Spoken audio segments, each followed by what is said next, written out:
Hello, good morning students. We are discussing unit 4, that is on randomized search, and today we will discuss genetic algorithms part 3. Today we are going to discuss crossover and mutation in genetic algorithms, and then we will extend our discussion to different termination criteria that we are going to use for terminating algorithm after getting satisfactory solution, and then various applications of genetic algorithm. In last lecture we have discussed how to represent population in genetic algorithm, and then we have discussed how to select parent chromosomes. So we saw that for representing population there are different techniques and which are problem specific. So based on your problem you will have to represent solutions in the genetic algorithm. And then we saw how to select parent chromosomes. So generally survival of fittest, that criteria is used in GA for selecting parent chromosomes. So there are different techniques based on your problem domain or problem in consideration. You will have to use appropriate technique for selecting parent chromosome. Today we are going to discuss what are different crossover operators available for performing crossover to generate new offspring, and followed by incorporating diversification in your population requires mutations. So there are different techniques for mutation. So we'll discuss various techniques for performing mutations in GA, followed by brief discussion on terminating criteria that can be used in GA and applications and limitations of GA. In genetic algorithm, this crossover operator which is applied, that is very similar to reproduction in biology. So in biology we know that in genetics there is a biological crossover, and this is usually applied with high probability. Probability of crossover PC, this is always high. In crossover, more than one parent is selected. In last lecture we have seen different techniques for selecting parent chromosomes. So use that appropriate technique is used, and one or more offsprings are generated using genetic material of their parents. How that genetic material will be incorporated in the offspring, that will be decided by the crossover operation that you are going to perform. These crossover operators are highly generic, and genetic algorithm designer might choose to implement very problem specific crossover operator as well. In today's lecture, we are going to discuss some of the most popularly used crossover operators. We will start with very basic of this, that is one point crossover. Then we have multi-point crossover, uniform crossover, whole arithmetic recombination, and Davis order crossover. We call that as OX1 also. So let us start with how this one point crossover techniques work. In one point crossover, a random crossover point is selected and tails of two parents are swapped to generate new offsprings. For example, consider this two parent chromosome. Suppose this is parent P1 and this is parent P2. So randomly a crossover point is selected. Suppose the crossover point selected is this. Then what we do, we swap tails of both the parent chromosomes. So in parent P1 we will have tail of this parent P2, and in parent P2 we will have tail of parent P1. So suppose this is generated offspring 1, which I denote by O2 O1, and this is offspring 2 represented by O2. So in O1 you can see tail of this parent P2, this tail of this parent P2, that is attached, and in O2 tail of this parent P1 is attached. So here 0, 1, 2, 3, 4, that as that of P1, but tail of this P2, that is 3, 5, 7, 5, 8. 3, 5, 7, 5, 8, that is attached with this O1. Same thing we have repeated for this P2. Since only single point is used, therefore we call it one point crossover. So we are causing tells of both the parent chromosomes. Next technique is variation of your first technique, that is one point crossover. In this multi-point crossover, alternating segments are swapped to get the new offspring. Let us see this example. Suppose this is parent chromosome P1 and this is parent chromosome P2. We select multiple crossover points. For example, this is first point and this one is second point. Now here there are three segments: segment 1, segment 2 and segment 3. So alternating segments are swapped. Now first one will not be swapped. Second segment, this S2, we are going to swap with parent P2. S2 of parent P1, we are going to swap that with parent P2. So in the result, in this offspring 1 and offspring 2, you will see that segment S2 of parent P2 that has been added out here. Segment S2 of parent P2 has been inserted in offspring 1, and this segment S2 of parent 1 that is inserted in this offspring 2. So therefore these are the two new offsprings that you get after multi-point crossover. Then comes uniform crossover. In uniform crossover, we don't divide chromosomes into segments, but we are going to treat each gene in this chromosome separately. So in this parent 1, there are 10 genes. In this parent P2 also there are 10 genes. So what we are going to do, we are going to consider this every gene separately. What we will do, we will flip a coin for each chromosome in a gene to decide whether or not it will be included in the offspring or not. So what we will do, for this first gene we will flip a coin and then we will decide whether this 0 should be included or not. Then same thing will repeat for 1, 2. Suppose we flip a coin and we get head. So if we get head, then we will include.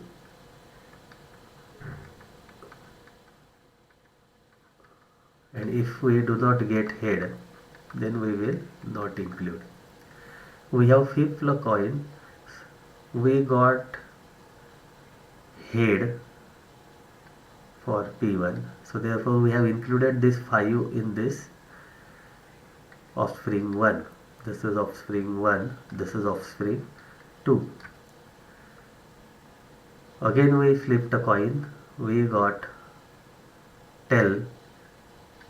So therefore we are not going to include corresponding bit from this, corresponding gene from this P2. So this one will be as it is.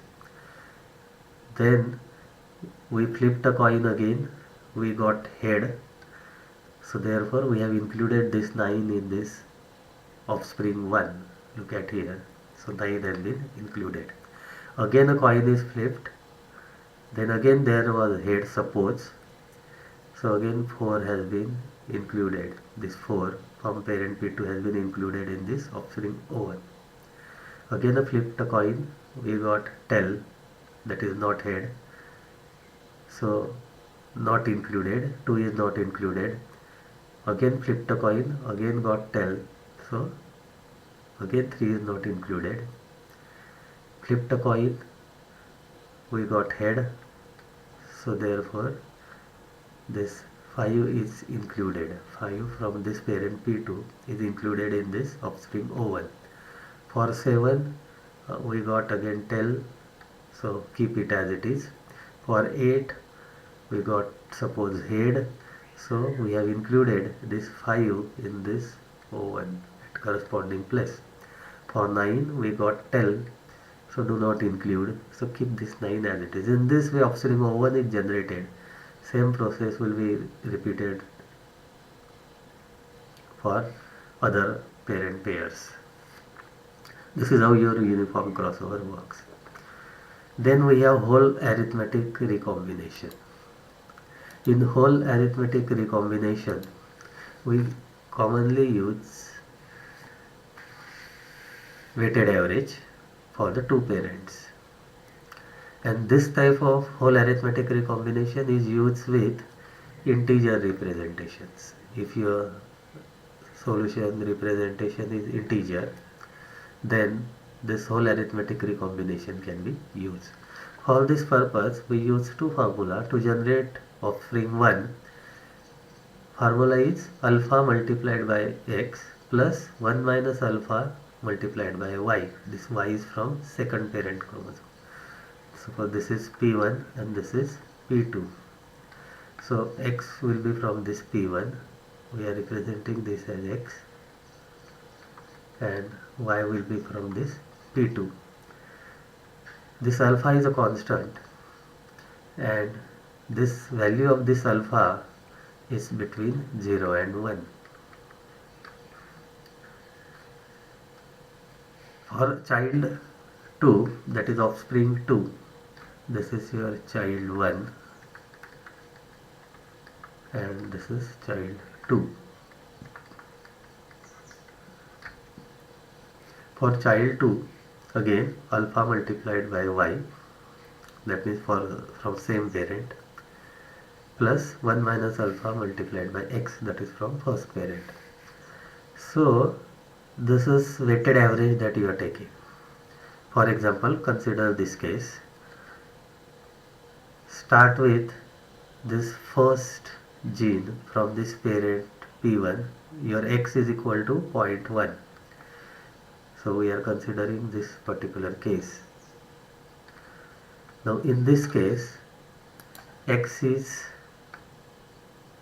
0.1, y is 0.2. Suppose alpha is 0.5. Alpha is 0.5. Then let us find out child 1 and child 2. So child 1, offspring 1, that is child 1, will be equal to 0.5 multiplied by x is your 0.1 plus 1 minus y is 0.2, 1 minus alpha, for example, 0.5 multiplied by y is your 0.2 multiplication sign. So this will come out to 0.15.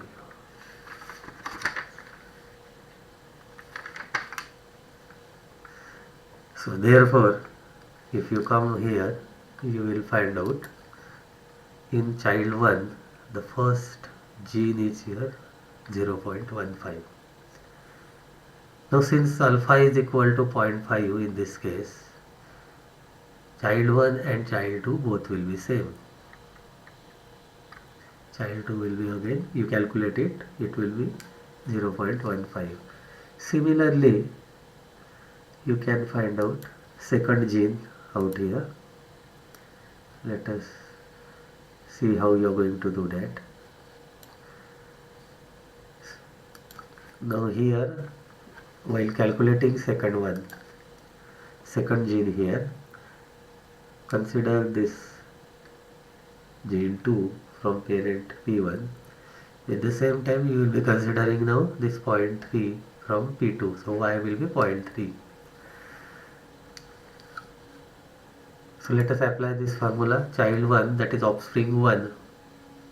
Offspring 1 is equal to alpha is equal to 0.5. 0.5 multiplied by x, x is 0.1 plus 1 minus alpha, 1 minus 0.5 multiplied by y is 0.3.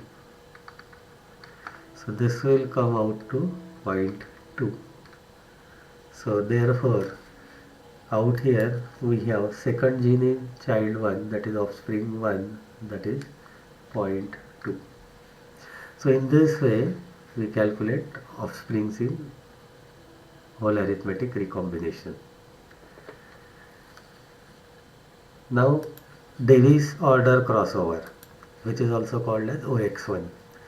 This OX1 is used for permutation based crossovers. That means if your representation is permutation representation, where order is important, in that particular representation situation you can use Davis order crossover mechanism. In this Davis order crossover, the relative ordering of offspring is performed. So relative ordering is important out here. It works in this way. First step is create two random crossover points in the parent.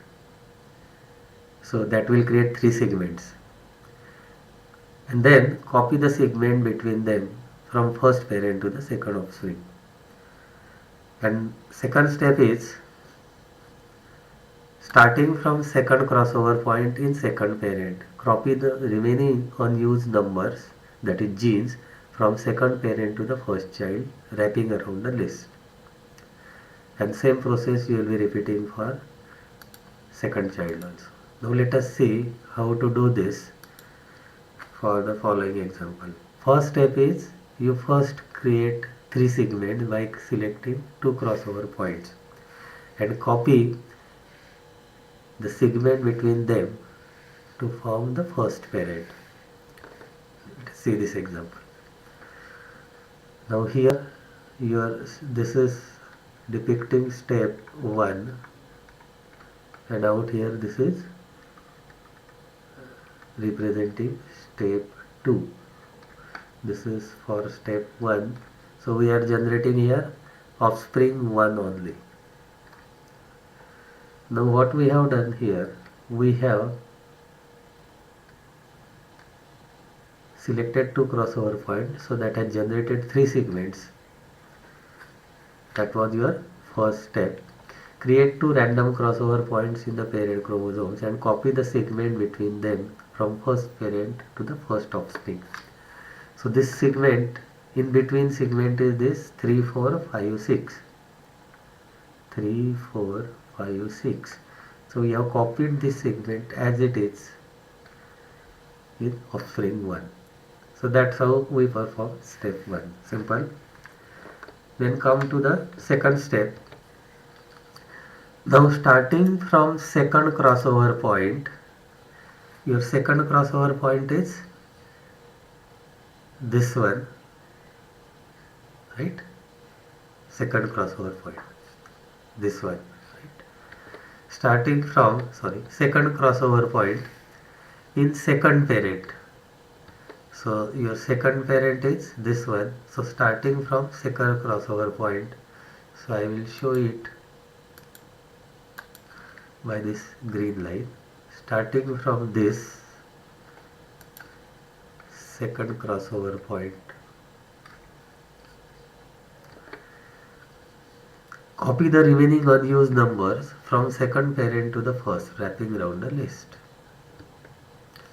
So you have to copy these numbers to this offspring 1, wrapping around the list. And what we have to do? Unused numbers.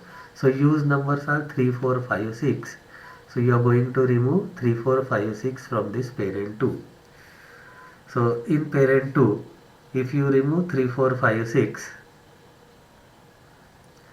so what will you get?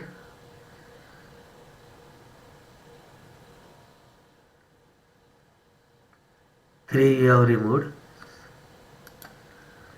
3, 5, 6 as well as 4. Right? 3, 4, 5, 6 you have removed from second parent. Then now your list is, look at this, 970281. What is it? 970, keep the order, 281. Now you have to copy it to the offspring 1. So you have copied 970 out here and then 281 afterwards. So that's how you have generated this offspring 1. Same process we will be repeating for offspring 2. For offspring 2,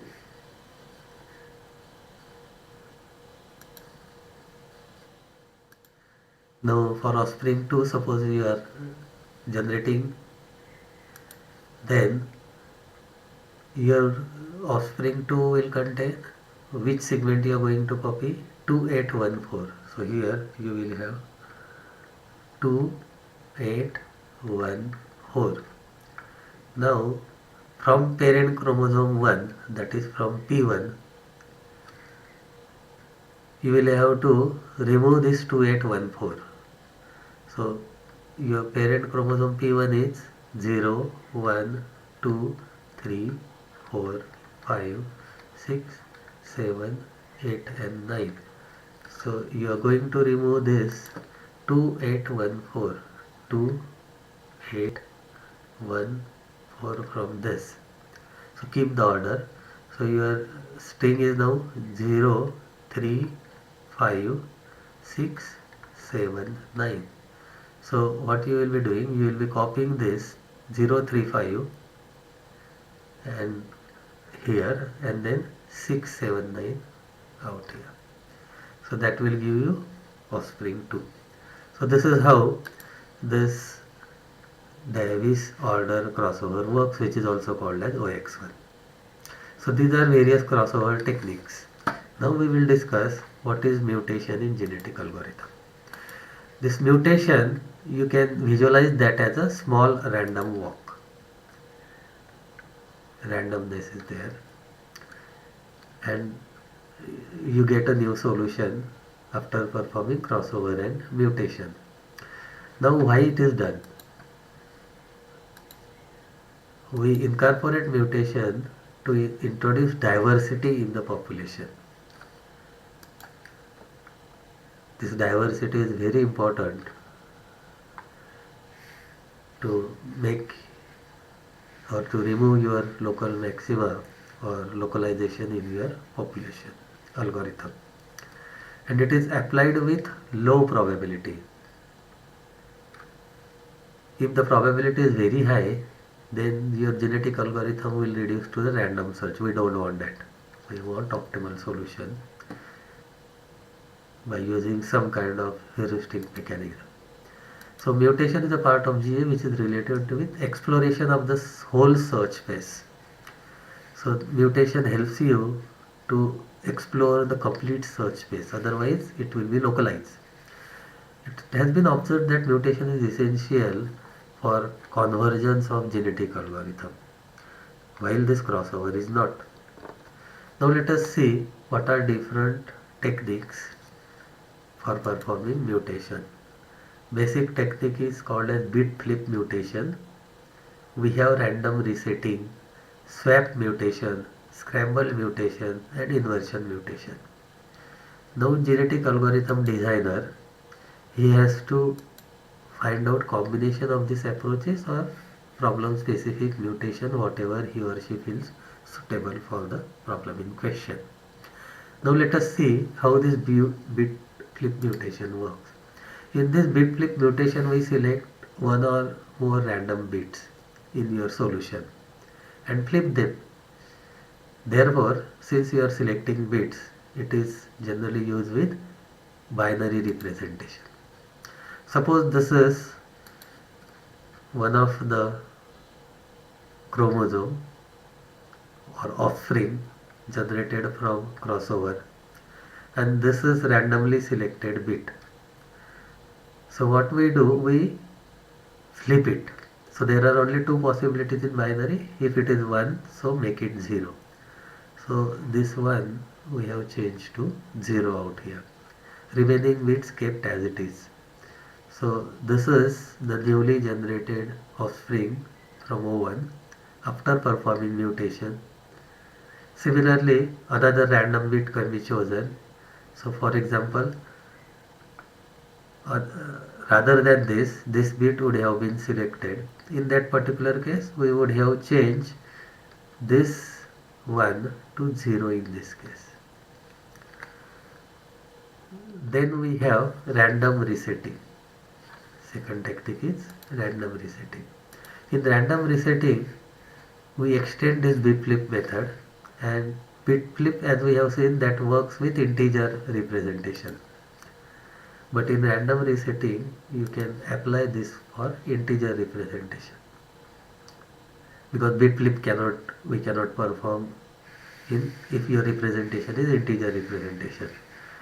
In this random resetting, a random value from set of permissible values is assigned to randomly chosen gene. A random value is assigned to the randomly chosen gene. For example, suppose we have, consider this example, this is offspring 1 generated from crossover. Randomly selected genes, suppose first gene is selected, that is this one, that is 2. So what we will do, we will reset it to the random value between the specific range. Suppose that range is 1 to 6. So you will have to replace this 2 with any random number between 1 to 6. So this 2, suppose random number generator has generated 1, has changed to 1. Suppose the randomly selected gene is this 4. Then we will randomly change this 4 to one of the number between 1 to 6, which is again randomly generated number. So this 4 has been changed to 6 here. So this is how random resetting works. But always remember, mutation you have to apply with row probability. Otherwise everything will change in the offspring. There will be no connection between your offspring and parents. Then comes swap mutation. As its name suggests, you must have been doing swapping out here. In swap mutation, we collect two positions on the chromosome at random and interchange their values. Interchange. Swap. That means you swap their values. This is therefore can be used with permutation based encoding. That means where order is important. So what we do, we select two positions. Suppose the first position selected is this and second position selected in this offspring one is this one. So you swap their values simply. So instead of 2, here you will have this 6, and instead of 6 here you will have 2. So this is how here you have 6 and here you have 2. This is swap mutation. Then we have scramble mutation. So you must be scrambling values out here, right? Scramble mutation is popular again with permutation type of representation. Here what we do, a subset of genes is chosen and their values are scrambled. Suppose the subset of genes chosen for this offspring 1 is this subset, and you just scramble their values. Scrambling means what? Shuffle, randomly shuffle these values. So we have shuffled those values. What are those values? 2, 3, 4, 5, 6. So that has become 3, 6, 4, 2, 5. So that's how the scramble mutation works. Then we have inversion mutation. In inversion mutation, we select subset of genes like in scramble mutation. So segment you are going to select, but instead of shuffling, we invert the entire string. So here we invert. So scramble mutation, inversion mutation, they work in similar fashion. In scramble we scramble the values. In inversion mutation we invert the entire string. Suppose this is your offspring 1. After performing mutation, this is the newly generated offspring 1, that is O1. So what we do, we select a subset. Suppose the subset selected is this. Now its order is 2, 3, 4, 5, 6. What we do, we invert the entire string. So after inverting this, this will become 6, 5, 4, 3, 2. 2, 3, 4, 5, 6 we had. After inverting this, you will get 6, 5, 4, 3 and 2. So we will replace this subset with this newly generated string here. So here we have 6, 5, 4, 3, 2. Other genes kept as it is.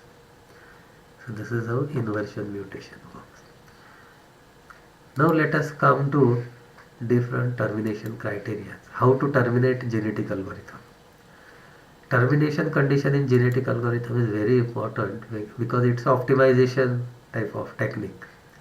So if you are satisfied with the solution, then you will have to terminate. That is the general criteria. It has been observed that initially genetic algorithm that progresses very fast. So progress will be very fast and you will be getting better solutions after few iterations. But after some time you will find out afterwards it tends to saturate, and later stages you will find out even your solutions are not, offsprings are not improving. You are not able to improve the solutions. So in that case, that is the indication that you should stop somewhere. So therefore we want this termination condition in such a way that our solution is very close to the optimal solution, because that's what we are interested in. So there are various options with us. Following different options we can use for terminating genetic algorithm. First is when there is no improvement in population after certain number of iterations, you terminate the algorithm. Second option available with you when you are going to reach to the absolute number of generations. Suppose 1000 generations, 2000 generations. Decide that beforehand and terminate the algorithm.